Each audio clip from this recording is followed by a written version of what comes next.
Bawa tambulan semua? Bawa. Sebelum belajar, mari kita berdoa dulu ya. Berdoa di dalam hati.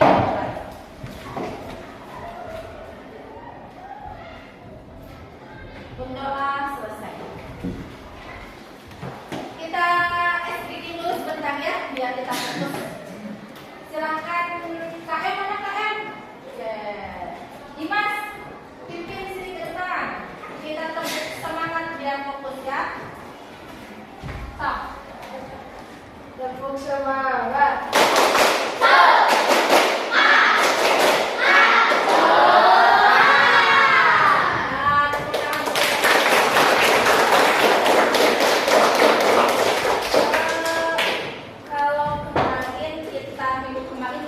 Belajar apa itu keterampilan generik. Masih ingat keterampilan generik? Apa saja yang harus dimiliki keterampilan generik oleh seseorang? Kemampuan individu dalam menghadapi perubahan lingkungan, bisa adaptasi. Yang kedua, berpikir kritis. Yang ketiga, berkolaborasi dalam memecahkan masalah. Terus? Udah?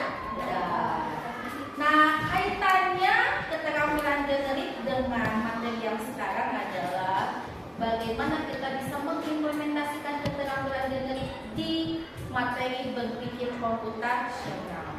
Hari ini kita materinya tentang berpikir komputasional ya. Tujuan pembelajarannya adalah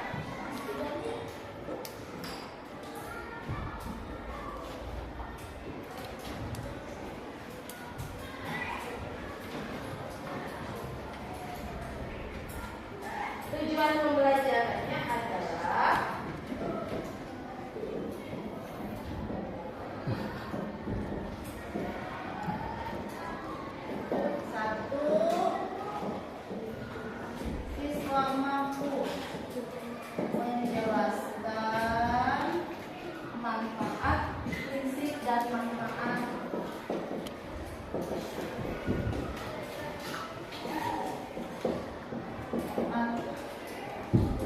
berpikir komputasional.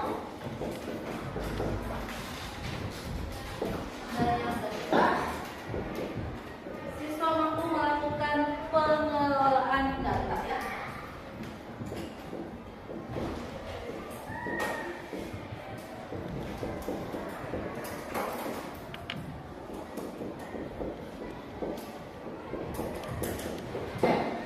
Ini tujuan pembelajaran kita untuk hari ini.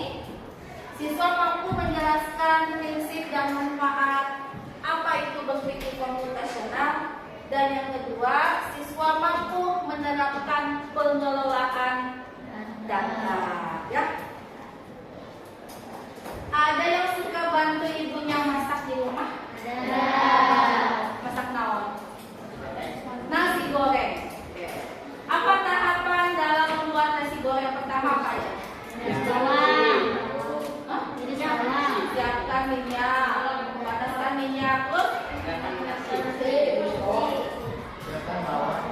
masukkan bawang, terus masukkan nasi, lalu bumbu. Tadi sebetulnya kita harus menyalakan kompor terlebih dahulu. Terus kalau udah masukin bumbu, aduk nasi sampai matang, lalu matikan kompor. Itu tahapannya. Ada mungkin nggak yang masak nasi goreng nasi dulu baru minyak? Ada, tapi rasanya nggak enak ya. Hal-hal seperti itu sebetulnya ya, kita itu sudah melakukan apa? Melakukan berpikir komputasional. Apa sih berpikir komputasional itu? Coba ini nih.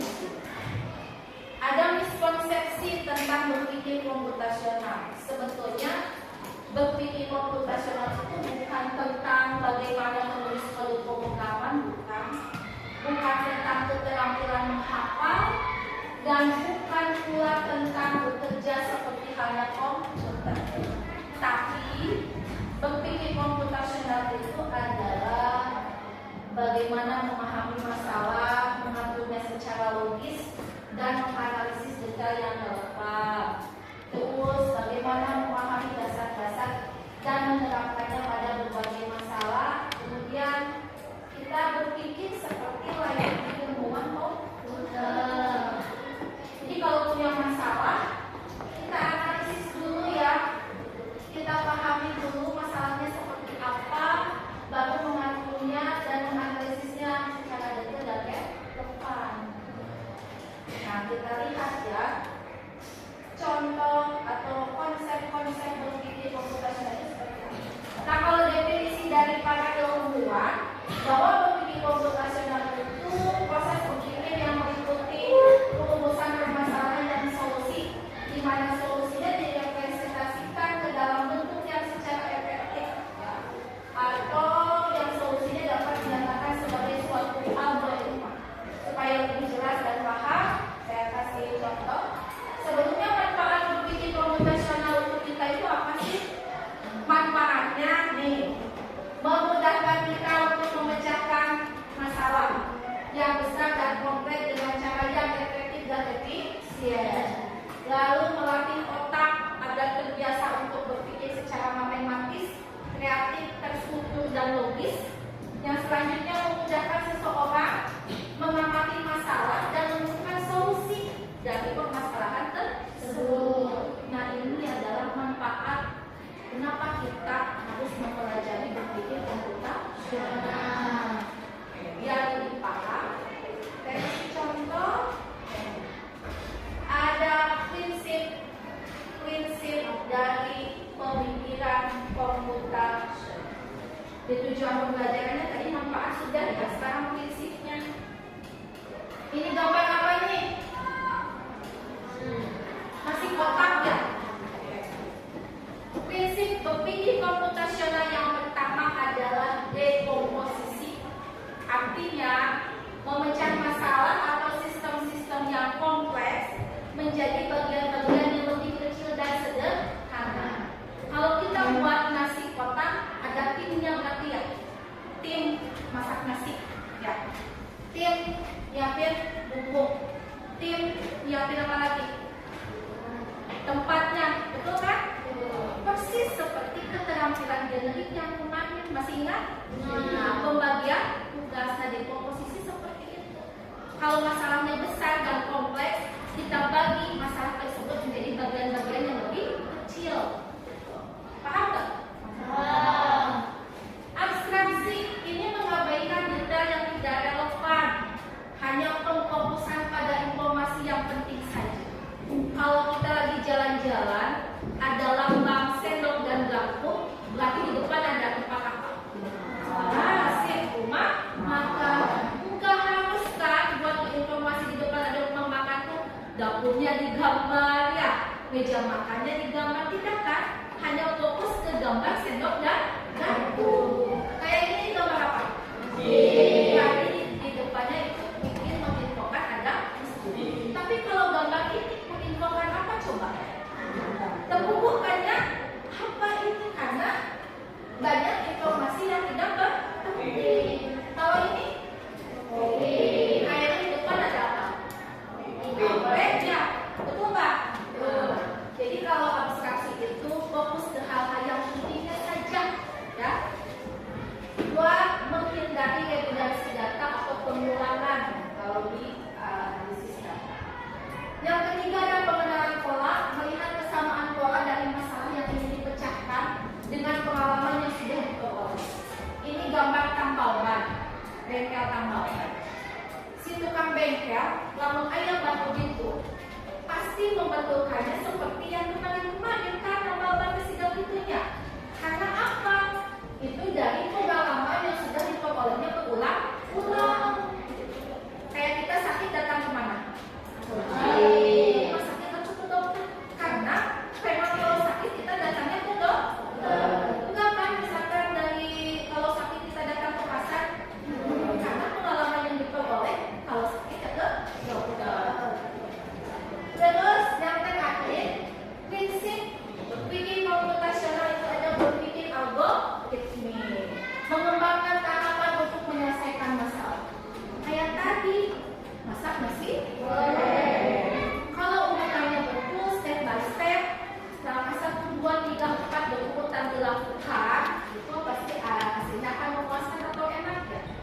kalau berpikir algoritmik itu jangan sampai kalau misalkan urutannya 1, 2, 3, 4, 5 kamu lompat-lompat 1 ke 3 atau 3 ke 5, nggak bisa seperti itu ya gitu. Jadi harus berurutan kayak masak mie instan, nggak harus kan misalkan air dulu baru bumbu yang minum enggak kan. Kayak kita sholat, kita abdas, itu harus sesuai dengan berpikir algoritmik. Ada yang tanyakan sampai sini? Tentang prinsip? Kalau tidak ada, sesuai dengan apa? Kelompoknya. Coba KM bagikan LHPD-nya setiap masing-masing kelompok.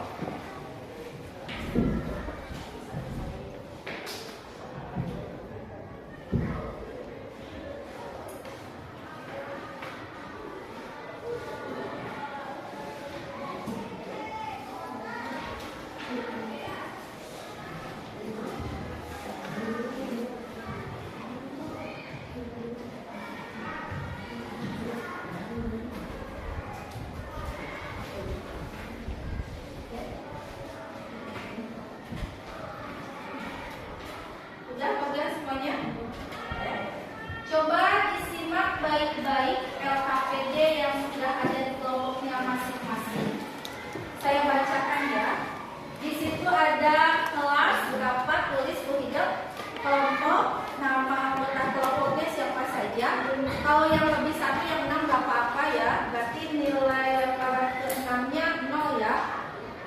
Lalu tujuan pembelajaran di situ sudah ada, peserta didik mampu menjelaskan prinsip dan manfaat berpikir komputasional. Lalu peserta didik mampu menerapkan pengelolaan data. Langkah kerjanya nanti kalian main karet gelang di depan. Setiap kelompok harus memasukkan 5 karet gelang ke sebuah batang kayu. Ya. Ini ada poinnya. Setiap lemparan pertama nilainya 5 poin, kedua 4 poin, ketiga 3 poin, keempat 2 poin, dan kelima 1 poin. Lalu tantangannya hitung jumlah poin yang diperoleh dari hasil lemparan tiap kelompoknya. Selesaikan soal tersebut dengan menggunakan prinsip berpikir komputasional. Ya, hitungnya harus terstruktur ya. Lalu saya tadi lupa tidak memberikan bagaimana penilaian untuk kali ini. Penilaian seperti biasa, kognitif, aspek kognitifnya, pengetahuannya, sikapnya, ya saya nilai ya. Ketika kalian berdiskusi juga ada nilai untuk observasi. Ada yang tanyakan sampai sini tentang LKPD-nya? Kalau tidak ada silakan maju ke depan, dua kelompok untuk baris ke sini. Stop, kelompok ini dulu. Ini kelompok 1, 2, 3, 4, 5, 6. Kelompok 1 dulu sama kelompok 2 sampai enggak?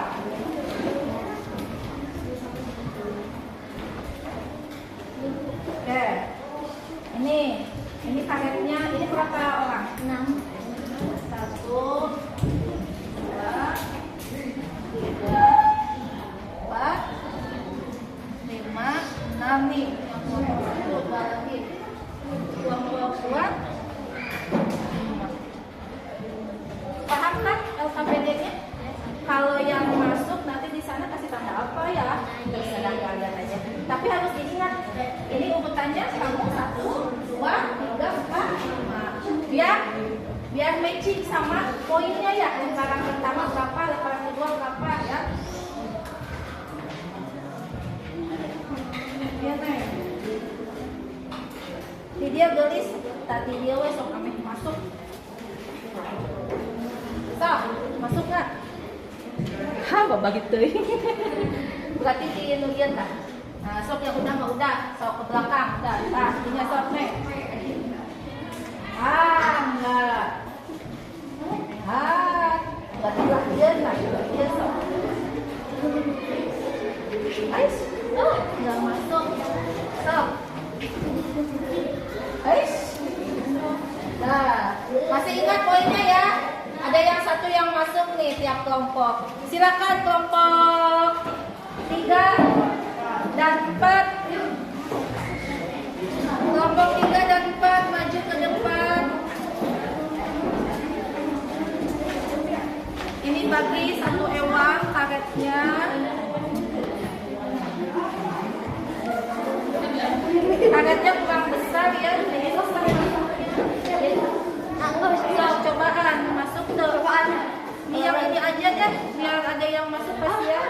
Soalnya karetnya kecil. Nah, jangan dengarkan.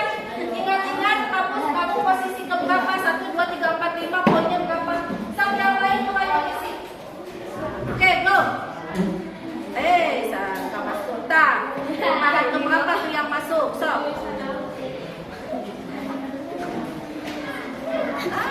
Nggak masuk. Nggak masuk. Udah harapan, langit, balikan deh. Tadi dia langit. Di sini. Tuh, masuk nggak? Oke, lanjut. Kelompok sebelahan. Ayo, kelompok 5, nah, go.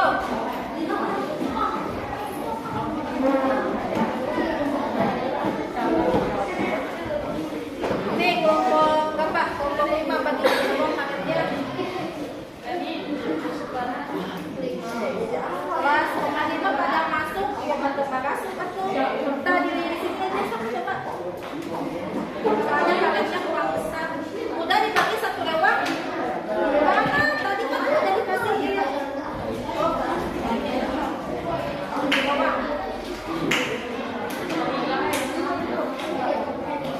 Sok inget kan urutan makanan anak ini.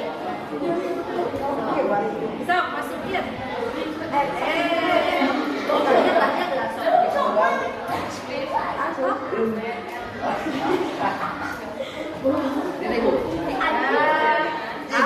Tahan tuh mama langsung kan tuh ibu dilihat tak gerak sok. Sok boleh. Sok. Enggak ganti langsung buat. Cuma satu-satu yang masuk ya. Oke, silakan berjalan.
Berarti yang nggak masuk dikasih tanda apa? Sip. Yang masuk dikasih tanda. Di sini ditulis dulu A. Y. Mulai sampai Y. Yang enggak apa? Mau dikasih tanda X. Yang masuk tanda B. So. Iya ini lemparan ini. Bukan itu kaset. Di sini lemparan. Diganti gambar lagi. Pakai pensil dulu.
Silakan tulis di buku kalian contoh konsep berpikir komputasional yang sering dilakukan di dalam kehidupan sehari-hari.